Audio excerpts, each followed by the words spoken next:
Good morning. आज हम करेंगे लेसन नंबर 1 जिसका नाम है द लास्ट लेसन। इसके अंदर एक स्टूडेंट है जिसका नाम है फ्रेंच। ये जो और एक इसके अंदर टीचर है जिसका नाम है एम हैमल। ये एक स्कूल टीचर है। अब सारी जो कहानी है ये फ्रेंच और एम हैमल के बारे में है। एम हैमल इसका सेंट्रल कैरेक्टर है जो कि एक स्कूल टीचर है जिसने 40 साल तक 40 इयर्स एल्सेस में पढ़ाया है, जो कि फ्रांस का ही एक डिस्ट्रिक्ट है। अब ये कहानी थोड़ी सी मैं आपको बैकग्राउंड बता देता हूँ। पहले सन 1870 में 1870 में प्रशिया और फ्रांस का युद्ध हुआ था। उनके बीच में एक वार हुई थी जिसके अंदर प्रशिया जीत गया था, जिसको हम प्रशिया का युद्ध भी कहते हैं। और ये प्रशिया एक जर्मन स्टेट है और इसने एल्सेस और लोरेन नाम के 2 डिस्ट्रिक्ट थे, उन पर कब्जा कर लिया था। तो उस समय फिर ये बर्लिन से, जो कि जर्मन की कैपिटल है बर्लिन, वहाँ से एक आदेश आता है कि अब आगे से एल्सेस में और लोरेन में, जो कि 2 डिस्ट्रिक्ट थे फ्रांस के जहाँ पे हार हुई थी जिनकी, वहाँ पर आगे से अब जर्मन लैंग्वेज पढ़ाई जाएगी, क्योंकि यहाँ पर भी अब उनका कब्जा हो गया था। तो वहाँ पे अब फ्रेंच लैंग्वेज की जगह जर्मन लैंग्वेज पढ़ाई जाएगी। अब ये जो एम हैमल है, ये एम हैमल टीचर है जर्मन लैंग्वेज का। एम हैमल जर्मन लैंग्वेज का टीचर है। तो आइए इस स्टोरी के बारे में पढ़ते हैं। इसके अंदर जो फ्रेंच नाम का जो लड़का है वो इस कहानी का नरेटर है, वही सारी हमें कहानी बता रहा है। वो एम हैमल के स्कूल में एक स्टूडेंट होता है।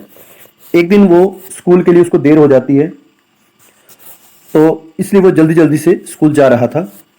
उसको ये भी डर था कि उसको स्कूल में डांट पड़ेगी उसको, क्योंकि वो एक तो देरी से जा रहा था, दूसरा ये भी रीज़न था कि जो एम हैमल था उसने, जो कि फ्रेंच लैंग्वेज टीचर था, उसने कह रखा था कि वो उस दिन पार्टिसिपल के ऊपर क्वेश्चन पूछेंगे, यानी होमवर्क में उनको पार्टिसिपल के बारे में कहा गया था। और वो भी उसको फ्रेंच को याद नहीं थे, इसलिए भी उसको डर लग रहा था कि स्कूल में जाने से उसको डांट पड़ सकती है। अब एक पल के लिए तो उसने सोचा कि मैं स्कूल ही ना जाऊं, सारा दिन मैं कहीं कंट्री साइड पर, कहीं आसपास कहीं और बिता दूं और स्कूल नहीं जाता। लेकिन फिर भी अल्टीमेटली वो सोचता है कि नहीं, स्कूल ही जाना ठीक रहेगा, और वो स्कूल के लिए तेजी से आगे बढ़ जाता है। स्कूल जाते समय वो टाउन हॉल के पास से गुजरता है। वहां पे वो बुलेटिन बोर्ड के पास देखता है कि एक बहुत भीड़ लगी होती है, क्योंकि पिछले 2 सालों से वहीं पे ही सारी खबरें, जो लड़ाई वगैरह चल रही थी वहां पर, जो प्रशिया और फ्रांस के बीच में, जर्मनी और फ्रांस के बीच में, यानी कि उसके बारे में भी जो भी न्यूज़ वगैरह आती थी वो उस बुलेटिन बोर्ड पर ही लगी होती थी। और वहाँ पे ही उनको सारी, मतलब वहाँ की जो भी लड़ाइयाँ वगैरह होती थी, जो भी कोई इंपॉर्टेंट इवेंट्स होते थे, उनके बारे में वहीं से ही पता चलता था वहाँ के लोगों को और स्टूडेंट्स को भी। तो फ्रेंच डरा हुआ था, वो चुपचाप तरीके से स्कूल में दाखिल होना चाहता था। उसको उम्मीद थी कि स्कूल के शोर शराबे में वह बिना नज़र पड़े अपने डेस्क पे पहुंच सकता था। लेकिन जब वो स्कूल पहुंचा तो उसने देखा कि आज तो स्कूल का माहौल ही बिल्कुल अलग है। चारों ओर उसने देखा कि बिल्कुल साइलेंस था, बिल्कुल पूर्ण शांति सी थी। बड़ा हैरान हुआ वो एम हैमल, और सभी विद्यार्थी अपने अपने स्थान पे बैठे हुए थे। एम हैमल अपने साथ एक रोड रखता था, थोड़ा स्ट्रिक्ट टीचर था वो, छड़ी रखता था, रोड रखता था। तो उसने फ्रेंच को देखा, लेकिन उस दिन उसने उसको डांटा नहीं। He didn't scold him. उसने बड़े दयालुता से उसको कहा कि वो अपनी सीट पर बैठ जाए। फ्रेंच को बड़ा अजीब सा लग रहा था, आज बड़ा शांत भी लग रहा था। वो हैरान हुआ। उसने एक अलग सी चीज भी देखी कि कक्षा के जो पीछे वाले बेंच थे, लास्ट बेंच थे, वहां पे गांव से आए हुए कुछ लोग भी बैठे हुए थे। और एम हैमल ने अपनी सबसे बढ़िया वाली ड्रेस पहनी हुई थी, जो ग्रीन कोट वगैरह था वो उसने पहना हुआ था, जो उसकी सबसे अच्छी ड्रेस थी। हर कोई उस दिन बड़ा शांत था और बड़ा गंभीर भी था, बड़े सीरियस भी थे।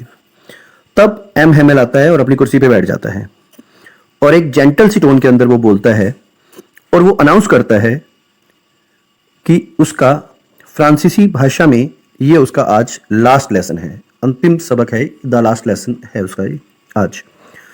उसने कहा कि बर्लिन से एक आदेश आ गया है। बर्लिन, मैंने बताया आपको कि ये जर्मन की कैपिटल है, तो वहाँ से, क्योंकि जर्मन जीत गया था इस लड़ाई में जर्मनी, तो वहाँ से एक आदेश आया, ऑर्डर आया कि आगे से ये एल्सेस और लोरेन में, यानी एल्सेस के बारे में था मुख्य रूप से यहाँ पे, तो क्योंकि ये एल्सेस का ही स्कूल है जहाँ के बारे में बात हो रही है, कि एल्सेस और लोरेन के स्कूल में केवल जर्मन भाषा पढ़ाई जाएगी। और अगले दिन से, यानी ये आज का दिन जो है 12 बजे तक का, उसमें ये पुराना काम हो सकता है और कल से एक नया टीचर आ जाएगा और वो वहाँ पे जर्मनी से कोई टीचर आएगा या जर्मन लैंग्वेज वहाँ पे पढ़ाई जाएगी।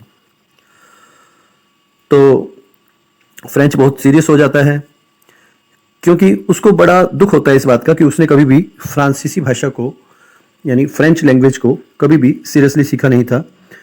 उसने कभी भी अपनी बुक्स को पसंद नहीं किया, लेकिन अब उसको, क्योंकि जैसे ही अब ये ऑर्डर आया है, जैसे कि उसने बात की, तो उसको वो बुक्स थोड़ी अच्छी लगने लगी।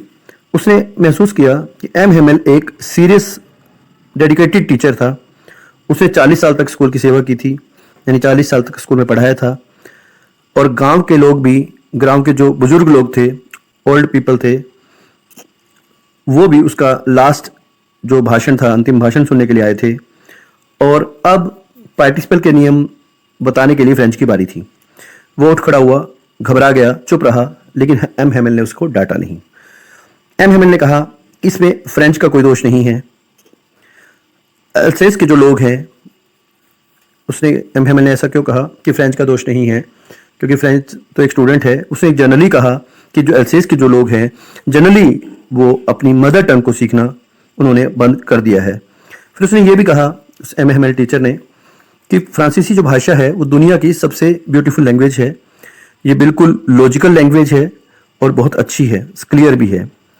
एम हेमेल ने उन्हें अपने भाषा के साथ जुड़े रहने के लिए कहा और उसकी रक्षा करने के लिए भी कहा, कि उसने कहा कि हमें अपनी भाषा के साथ जुड़े रहना चाहिए। जो लोग अब एंस्लेव्ड हो गए हैं, यानी कि गुलाम हो गए हैं, उनको भी ये भाषा जो है वो, अगर वो इसके साथ चिपके रहते हैं, यानी इसको सीखे रहते हैं, उसमें भाषा में अपनी बात करते रहते हैं, तो इन द लॉन्ग रन, यानी कि लंबे समय में, थोड़ा समय लग सकता है लेकिन निश्चित रूप से फिर दोबारा से वो स्वतंत्र हो सकते हैं। तो ये सब बातें उसने अपने भाषण में कही। तब हेमेल ने व्याकरण और हमेशा की तरह उस दिन का पाठ पढ़ाया जैसा कि वो पढ़ाया करता था। फ्रेंच को लगा कि पहली बार जो भी कुछ उसको समझाया गया है वो सारा का सारा उसको समझ में आ गया था।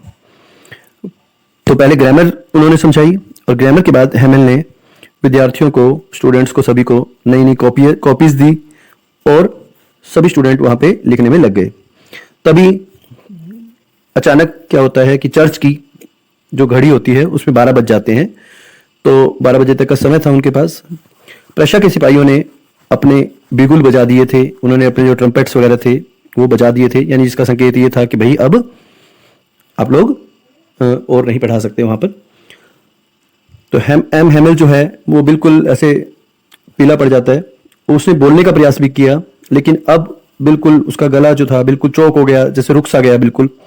उसने बोलने की कोशिश भी की, जैसे मैं कुछ बोलना चाह रहा था वो अभी, पर वह बोल नहीं सका। तो उसने क्या किया, एक चौक का पीस उठाया और बड़े बड़े अक्षरों में अपने ब्लैक बोर्ड पे जितना बड़ा बड़ा वो लिख सकता था उसने लिख दिया फ्रेंच लैंग्वेज के अंदर, वीवे ला फ्रांस। तो जिसका अर्थ होता है, जिसका मतलब होता है लॉन्ग लिव फ्रांस, कि फ्रांस अमर रहे। तब उसने फिर अपने हाथ के इशारे से ही संकेत कर दिया, उसने इंडिकेट कर दिया कि स्कूल का समय अब पूरा हो गया है। यानी उसने एक वर्ड भी नहीं कहा, without saying a word he said school is dismissed and you may go. तो उसने इशारे से ही ये बात कह दी।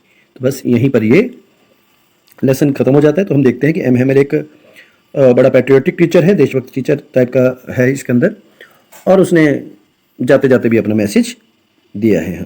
Thank you.